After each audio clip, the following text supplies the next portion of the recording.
This is DOOGEE V Max, and today I would like to demonstrate that you can check your data usage on this device.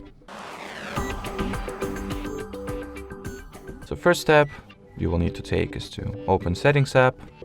Then if you would like to check the mobile data usage, go for the SIM card and mobile data, then mobile network, choose the SIM card you would like to check your cellular data usage for, and then open the app data usage page. On the other hand, if you would like to see your non-operator or Wi-Fi data usage, just get back to the main settings page, go for the Wi-Fi category instead, and then open the Wi-Fi data usage page. Alrighty, so that will be it for this video. Thanks for watching, thanks for your attention, and bye-bye.